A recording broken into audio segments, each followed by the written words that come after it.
Mixed Rock presents 10 Things You Didn't Know About Game of Thrones. Number 1. You know, even though Game of Thrones is such a massive show, people do not seem to talk that much about a certain lovable giant, Hodor. Kristian Nairn, the actor who plays Hodor, let in on why his character only says Hodor. And it's because Hodor is a word that means up to 70 different things, expressing many different emotions. Number 2. You may know that Davos Seaworthy is Game of Thrones' most famous pirate, but you may not be aware that he is not the only one in the world. Internet piracy is so huge that certain episodes of Game of Thrones have lost $44 million due to people downloading the episodes illegally. Number 3.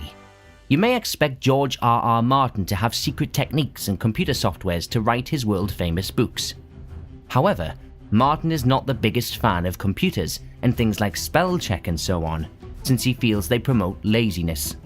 Martin's time-proven method for writing is on a computer that runs Microsoft DOS, and he uses his software Wordstar 4.0, since it has no modern features and he can be as picky as he wants. Number 4. You may know that George R.R. Martin has not finished writing the books for Game of Thrones. He still has 2 books left to write to complete the story. He sat down with David Benioff and D.B. Weiss, both showrunners, to discuss the future of the show. Martin disclosed the ending of the story to these men, in hopes that if something were to ever happen to him before he finished the series, it would still end in the way he'd always saw it ending. Number 5. Maester Aemon of the Wall is blind, but you may not be aware that the actor who plays him, Peter Vaughan, is blind in real life. Not only that, but Vaughan is an astounding 92 years old, still acting to this day. Number 6.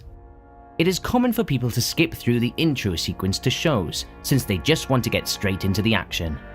But for Game of Thrones, you might want to hold off doing that, since the intro to this show is always changing for good reason. The intro to the show is meant to show the viewer where the storyline is taking place, and how far everyone has gone, and how far they have left to go. Number 7. It comes as no surprise that Game of Thrones is filled to the brim with full frontal nudity by its female cast members. What may be a surprise is there's not really any male nudity in the show, and it has caused quite an uproar amongst the public.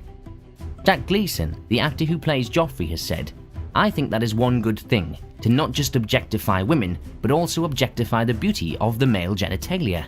We're all objects together." Even people like Kevin Bacon have said, "How hard would it be to just show 1 or 2 wieners every couple of minutes? This is an issue of gender equality. Come on, I'll play a naked wizard or something." Number 8. Both Harry Potter and Game of Thrones have huge followings, but you'd be surprised to learn that a lot of performers from Harry Potter have appeared on Game of Thrones. Actors Ciarán Hinds, Bronson Webb, Ralph Ineson, and Edward Tudor Pole all had roles in both series, while Julian Glover, who voiced Maester Pycelle, also voiced Aragog the Spider in The Chamber of Secrets, the second Harry Potter film.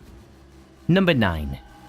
After Game of Thrones gained its immense popularity, there was a huge spike in parents naming their children after characters from the show. In 2014, there were 1,544 babies named Arya in the United States, making it higher up the list than Jennifer, which is a very common name. In addition to that, 368 kids were named Khaleesi, even though that's not so much a name than a title given to someone. Number 10. What we know about Game of Thrones almost wasn't made, at least not the way we know it. In the fall of 2009, Tom McCarthy directed the original pilot to the Game of Thrones TV show. The pilot was scrapped and eventually rewritten and reshot, changing almost every aspect of the show. Thanks for watching. For more, please hit subscribe.